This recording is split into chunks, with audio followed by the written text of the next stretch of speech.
This is by far the scammiest Coachella that has gone on in like years. Some of my personal friends who are Coachella veterans are being scammed out of thousands of dollars. The vibes were off. There was something weird about like the energy, like that I've never really like felt before. I know people always talk shit about Weekend One being like, Weekend One sucks, that's just like the influencer Olympics, whatever. I have never felt that more than this time. Coachella always looks perfect on the phone. The outfits are polished, the sunsets are cinematic, the guest lists are impossible, and every other post makes it seem like the desert turns into a private fantasy world for one weekend. But the real story people kept repeating this time was much simpler. Something felt off. Not for every single person, and not in some dramatic end-of-the-world way, but enough that creators, campers, and regular fans all started telling versions of the same story. Even before the music really took over the conversation, the mood online was already shifting toward traffic, access, money, and whether the whole thing still feels worth it. That is when you know people are not just reacting to one bad moment. They are reacting to the overall experience. So tell me in the comments whether you think Coachella is still mostly about music, or whether it has turned into a giant content competition, and subscribe for more breakdowns like this, because this one says a lot about where influencer culture is right now. A huge part of the problem is that Coachella is no longer just one event. There is the real festival, and then there is the version built for the internet. The online version is all private compounds, beauty stations, branded drinks, carefully staged photos, and creators acting like every patch of grass is a photo call. The real version is heat, lines, dust, noise, overpriced basics, bad signal, and trying to figure out whether getting from one area to another is even worth the effort. When the distance between those two versions gets too wide, people notice. That gap felt even more obvious because the brand machine was impossible to ignore. The festival itself still revolves around the stages, but the online story around it now includes so many off-site houses, pop-ups, sponsored dinners, private gifting suites, and influencer-friendly experiences that the main event can start feeling like the background.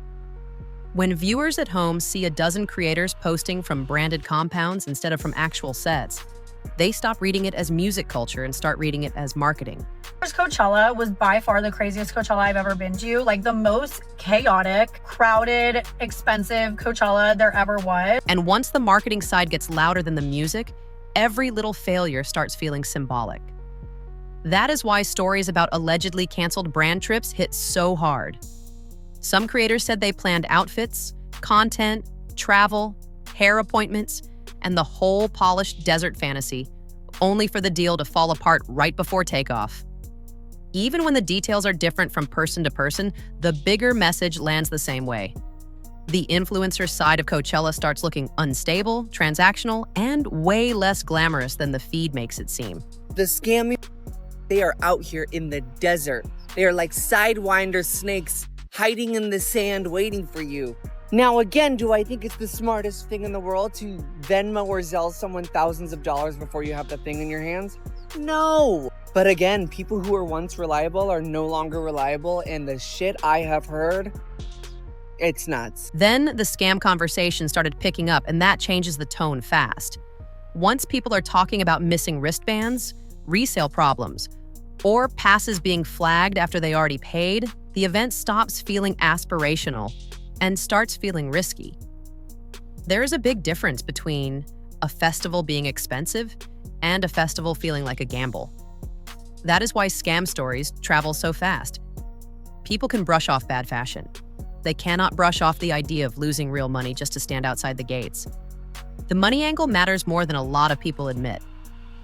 Tickets are already expensive before anyone even gets to California. Add flights, hotel or camping costs, rides, food, clothes, beauty prep, and all the random extras that pile up over a weekend. And suddenly, the gap between normal attendees and luxury content creators looks huge. That is when viewers start calling certain posts out of touch. It is not pure jealousy, a lot of it is fatigue. People are tired of being sold an experience that barely resembles what most attendees are actually living. I felt a vibe. I didn't like it. It was weird, people scrambling everywhere. It would have been fine if the people around me were like having a good time and we're all vibing and dancing, but no. It was packed. Nobody was having fun. No, everybody stop. It felt like when you're in the club in a booth and everybody has the glasses on and you just want to go to the dance floor and dance. Cheers, And that Coachella. brings us to the part people kept trying to describe without sounding dramatic. The crowd itself. A lot of people were not describing one awful incident. They were describing a dead feeling. Sets where the crowd looked flat. Groups standing around recording instead of reacting. People who seemed more focused on being seen at the set than actually being inside it. Anybody who's gone to a concert knows the people around you can completely change the experience. A great crowd can save an average set. A detached crowd can make even a big performance feel strangely empty. That complaint also feels bigger now because being present has become a luxury in its own way. Some people are there to hear music. Some are there to network. Some are there to lock in brand deals. Some are there to collect footage that proves they were in the right place at the right time. Once all of those motives get mixed together, the festival starts feeling split in half. You have people chasing a memory and right next to them, people chasing content. The star power only made that feeling louder. When one or two names become the center of gravity for the whole weekend, the festival can stop feeling like a place to discover music and start feeling like a giant waiting room for one headline moment. That does not mean fans are wrong for showing up excited. It means the energy gets pulled toward spectacle, status, and proof. People want the clip, the wristband shot, the celebrity sighting, the story that says they were there. Sometimes the actual moment starts coming second. I came to shower. We waited for almost an hour and the line was not moving. Shower situation. This is the pop-up that we had for a crib tour shoes. Jordan. me. A muddy grass, and we have our bucket filled with water. And this is the shower head that we use. $83,000 Airbnb I bought for 3 nights at Coachella. Dude, we've been racing down them every single day. It's so much fun. What really stood out, though, was who people trusted. The posts that felt the most believable were often not the glossy influencer packages. They were the low-budget, funny, slightly chaotic updates from campers and regular attendees. People showing long walks, bucket showers, dusty shoes, cheap snacks, cramped setups, and the little tricks that help you survive the weekend. That content hit because it felt human. It did not pretend the festival was perfect. It showed the trade-off, and viewers respected that. There is something important in that shift. For years, the most aspirational Coachella content usually came from the most polished side of the festival. Now the most engaging content often comes from the opposite direction. Viewers seem way more interested in what it actually costs, what the bathrooms are like, how hard it is to get around, whether camping is miserable, and whether the person posting still seems like a real human by the end of the weekend. That is not just a trend. That is audience fatigue turning into taste. There's another reason the polished version started feeling shakier. This year, the online feed got even murkier because AI-generated influencer content also entered the mix. That means some of the dreamlike festival coverage people were scrolling through may not have been dreamlike at all. It may have been fake from the start. And once that possibility enters the picture, it changes how people watch everything. The whole feed starts to feel less like coverage and more like performance art designed to trigger envy. That detail matters because Coachella already runs on aspiration. It is one of those events where perception can become more powerful than reality. So once fake people, fake access, fake luxury, or fake attendance start blending in with real posts, the trust collapses fast. Suddenly, the most valuable thing online is not prestige, it is credibility. The person filming a dusty walk back to camp starts feeling more believable than the creator posing in a perfect outfit against a branded backdrop. That is also why the Weekend 1 versus Weekend 2 debate keeps surviving.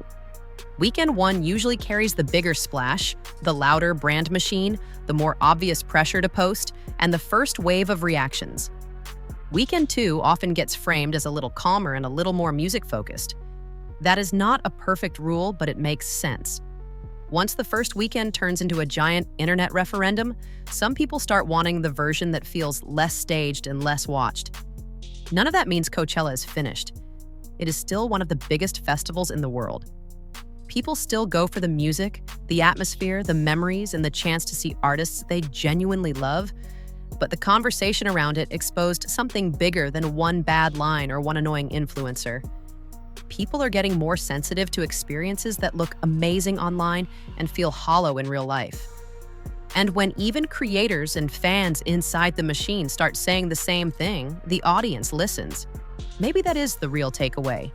Not that Coachella suddenly became cursed, and not that every person there had a terrible time.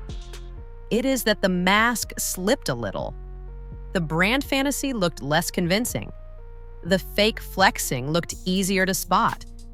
And the content people trusted most came from the ones showing the parts nobody used to glamorize.